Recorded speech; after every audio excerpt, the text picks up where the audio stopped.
On a winter night in 1858, a soprano stepped to the front of a newly built opera house and faced a problem no machine could solve. Before her rose 2,000 seats, stacked in curved tiers into the dark. There was no microphone. There was no loudspeaker. Thomas Edison was 11 years old. Electrical amplification lay half a century away. She had lungs, a diaphragm, and a building, and the building had to do the rest. Consider the physics she was fighting. An unamplified voice loses roughly 6 decibels each time the distance doubles. At the lip of the stage, she might produce 90 decibels. 90 feet back, in the topmost gallery, that energy should have scattered into the roof and died to a whisper. Yet listeners in the last row heard her clearly, vibrato intact, every consonant landing. That was not luck. It was geometry and material doing acoustic labor decades before anyone could measure it. The Victorian builder worked with almost no theory. Nobody had written an equation for reverberation. Nobody could yet say why one hall sang and its identical-looking neighbor swallowed sound. What builders had instead was accumulated craft, the memory of which shapes carried a voice and which killed it, passed from one commission to the next like a trade secret. They reached for hard plaster because plaster threw sound back. They curved the walls because curves gathered it. They packed seats close and kept ceilings low because a small, enclosed volume let a single throat fill the room. Every decision was a wager placed without proof, tested only on opening night when 1,000 paying ears delivered the verdict at once. A great house made careers, a dead one closed in a season. Across Europe and America, from London to Vienna to Milan, the same challenge produced a startling convergence of answers. The same wrapped, tiered, ornamented shape appearing again and again, as if the buildings themselves were solving an equation their makers could not write. To understand why, we have to look down from the chandelier at the floor plan itself, and at the one curve that came to define the age.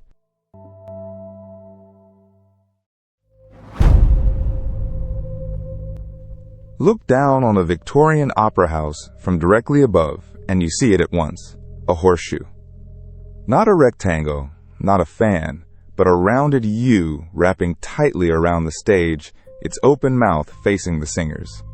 From Covent Garden in London to La Scala in Milan to the Vienna State Opera of 1869, the same curve repeats across the continent, as if every architect had signed the same contract. In a sense they had. The contract was the human voice. The horseshoe solved several problems simultaneously. First, proximity. By curving the sidewalls inward, it pulled the farthest seats dramatically closer to the stage. A listener in a rectangular hall of the same capacity might sit a third farther back. Sound that has less distance to travel arrives louder and clearer. Second, redirection. The curved walls and the tiers of boxes stacked along them acted as angled surfaces, catching a voice thrown sideways and folding it back toward the center.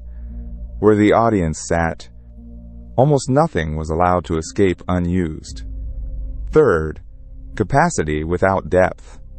Instead of one enormous sloping floor stretching 200 feet from the footlights, the horseshoe stacked its audience vertically. 4, 5, 6 tiers of boxes and galleries ringing the room. 2,000 people could sit within 70 feet of the stage rather than 150. Height replaced depth, and height kept everyone in the voice's reach. There was a social logic braided into the acoustic one. The tiers of private boxes sold to the wealthy, the gallery to everyone else, so the shape that flattered a soprano also sorted a society by ticket price. But the acoustics were not incidental. Builders noticed that the tightest horseshoes, with the hardest surfaces and the shallowest boxes, produced the most present, intimate sound, a voice that seemed to stand beside you rather than shout from afar. The curve was the frame. What filled it mattered just as much. The plaster cherubs, the gilded scroll work, the timber rails and painted panels that lined every surface. Those ornaments were not only beautiful, they were, though few yet suspected it, quietly tuning the room.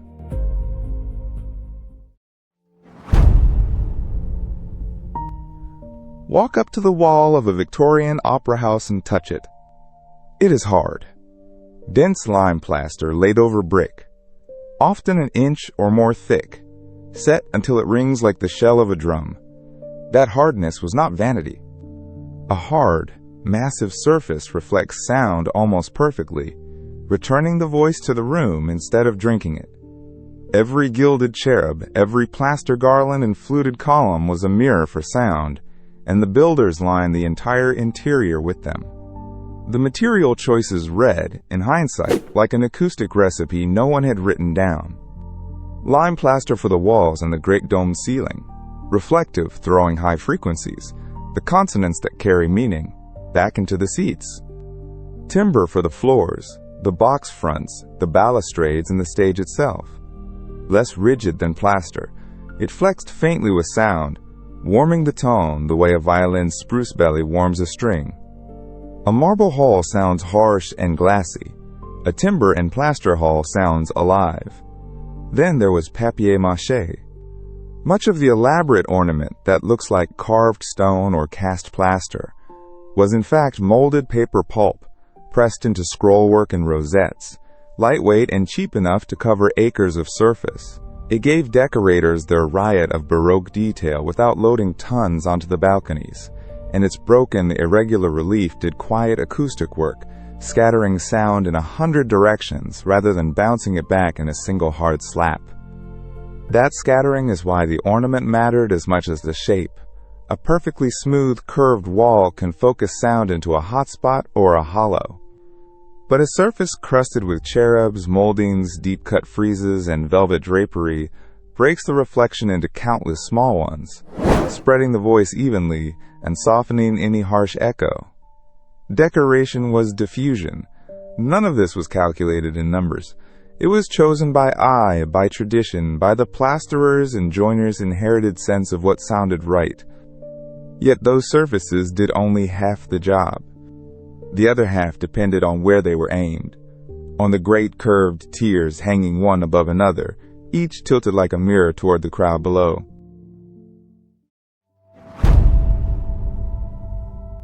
Stand in the stalls of a Victorian opera house and look up.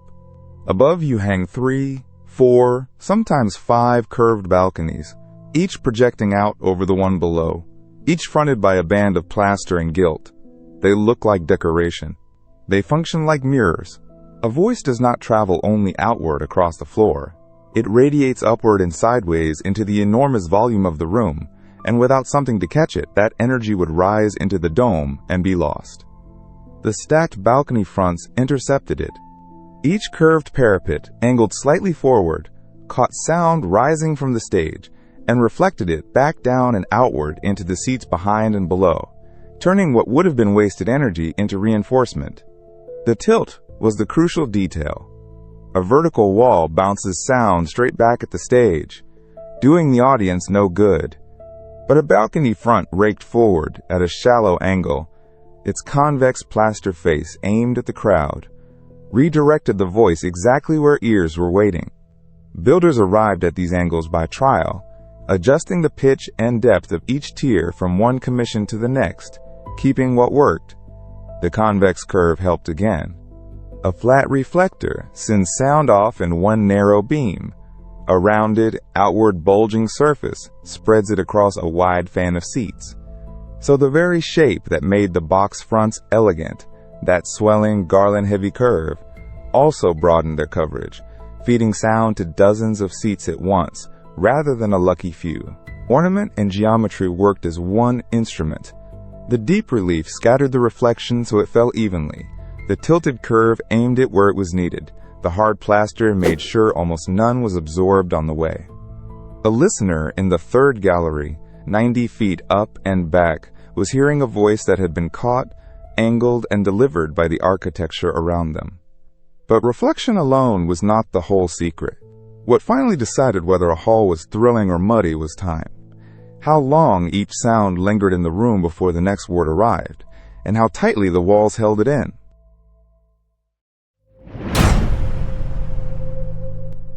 Clap your hands in a cathedral and the sound hangs for 6-7 seconds, smearing every word into a wash. Clap in a small paneled study, and it dies almost instantly, dry and flat. Somewhere between those extremes lies the sound of a great opera house, and Victorian builders found that narrow band by instinct, decades before anyone gave it a name. The secret was volume. Their halls were, acoustically speaking, small. By stacking 2,000 listeners into tight vertical tiers rather than spreading them across a vast floor, the Horseshoe kept the enclosed air volume modest and the ceiling low. A smaller room holds less lingering sound, so speech and rapid vocal runs stay crisp instead of blurring. The plush that filled it helped: velvet seats, heavy curtains, carpeted aisles, and, above all, the bodies of a full house. A packed audience is among the most absorbent surfaces in any theater, soaking up excess reflection and shortening the ring. Yet the builders did not damp the room to silence. They wanted it live. The hard plaster and timber returned enough energy to let a held note bloom, to give an orchestra warmth and a chorus its swell. The balance they struck: reflective surfaces for richness, absorbent bodies, and enclosed volume for clarity, held the lingering sound to roughly a second or a little more, long enough to make music glow, short enough that consonants survived. That single figure is what a later century would call reverberation time, and it is the master dial of every concert hall built since. The Victorians had no meter to read it, and no formula to predict it. They tuned it the way a craftsman tunes anything, by building, listening, and adjusting the next room accordingly. A hall that rang too long got more drapery and plusher seats. One that sounded dead got harder surfaces and a tighter curve. Generations of trial pushed the finest houses toward that sweet spot again and again. But the same hardness and curvature that carried a voice so brilliantly carried a hidden danger. The very geometry that focused sound could also concentrate it in the wrong place, into a screaming echo or a pocket of dead, lifeless air.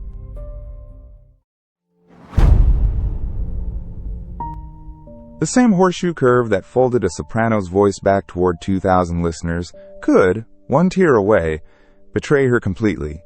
A concave surface does not simply reflect sound, it focuses it, the way a shaving mirror gathers light into a burning point. Aim that focus at the wrong row and a phrase arrives twice, once direct, once a heartbeat late, smeared into an echo. Aim it at a curved rear wall or a domed ceiling, and the reflection races back across the hall, returning to the stage as a flutter that turned crisp Italian into porridge. Victorian builders had no way to predict this. They worked by precedent and by ear, copying whatever the last successful house had done. When the geometry misfired, the failure was brutal and public. La Scala's upper galleries, Covent Garden's shallow boxes, dozens of provincial halls carried patches of dead air, seats where the ornaments sat in shadow and no reflected voice ever arrived, leaving the singer thin and distant, while a stall 30 feet away heard her in full bloom. Domes were the worst offenders. A hemispherical ceiling gathers sound to a single point on the floor, a hot spot where the orchestra roars, and a mute ring around it where the same music barely registers. The Royal Albert Hall, opened in 1871 with room for 8,000, became notorious for an echo so pronounced that wit said it was the only place a composer could hear his work twice. It took 88 years and 135 fiberglass discs hung from the roof in 1969 to tame it. Trial and error could reveal these faults, but never explain them. A builder knew a hall was dead the night it opened. When the applause fell flat and the critics reached for the word muddy, he could shorten a balcony, drape a wall, rebuild a box front, and hope. What he could not do was calculate. The rules that governed his triumphs and his disasters were the same rules, invisible, unwritten, waiting for someone bold enough to tear them up. In 1876, in a Bavarian hill town, someone did.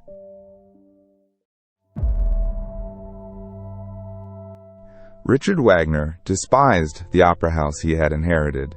The tiered horseshoe, its gilded boxes stacked 5 levels high, was to him a machine for display. A place where the aristocracy came to be seen, half turned from the stage, chattering through the drama. His music demanded something else: total darkness, total attention, and an orchestra felt rather than seen. So he built his own. The Bayreuth Festspielhaus, opened on the 13th of August, 1876, with the first complete ring cycle. Wagner threw out the horseshoe entirely. In its place, he raked a single fan of seats, around 1,800 of them, in continuous rows widening from stage to rear, every seat facing front, none superior to another. There were almost no boxes. The democratic wedge replaced the aristocratic ring. The boldest stroke lay in the pit. Wagner sank the orchestra beneath the stage lip and hooded it with a curved wooden screen, hiding the players from the audience completely. He called it the mystic gulf, a chasm between the everyday world of the listener and the ideal world of the stage. Acoustically, it was radical. The hood absorbed the raw glare of brass and let sound blend in the covered space before rising into the hall, so a 100-piece orchestra never drowned the singers. The voice floated on top of the sound, not under it. The double proscenium deepened the trick. Two nested arches made the stage seem to recede, and the bare, resonant timber surfaces, no plush, no heavy ornament, gave the hall a warm, even bloom with the reverberation of roughly 1.55 seconds, long enough to carry Wagner's endless melody, yet clean enough for the word. Critics were baffled and then converted. Here was a house designed for one composer's sound, and it worked where the older halls had succeeded only by luck. Yet even Wagner had guessed. He had reasoned, sketched, argued with builders, but he could not have told you why 1.5 seconds worked and 2.4 did not. That number did not yet exist. To turn his intuition into a formula, the world was waiting on a young physicist and a room full of borrowed seat cushions.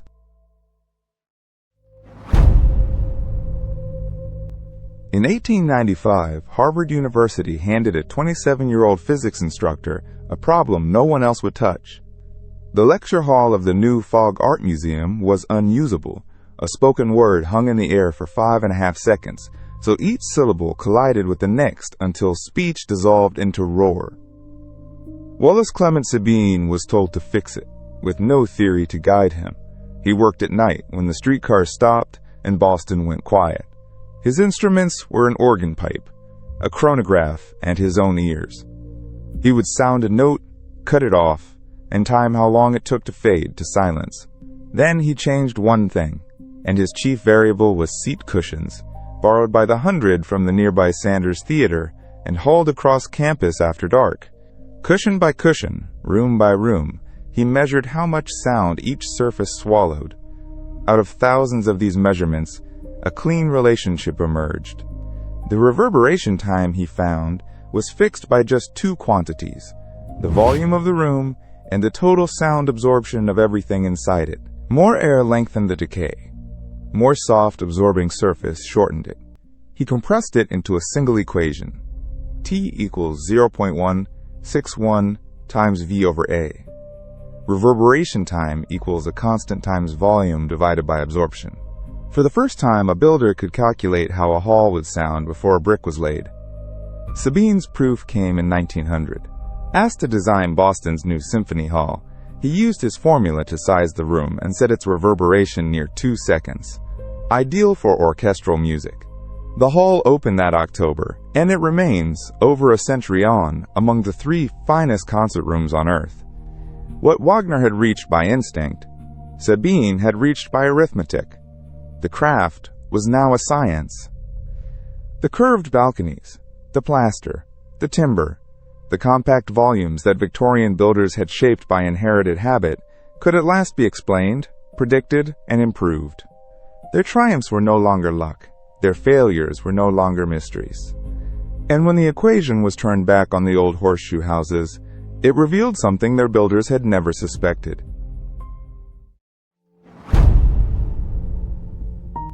When Sabine's formula was finally aimed at the old opera houses, it delivered a verdict their builders could never have written, but would have recognized.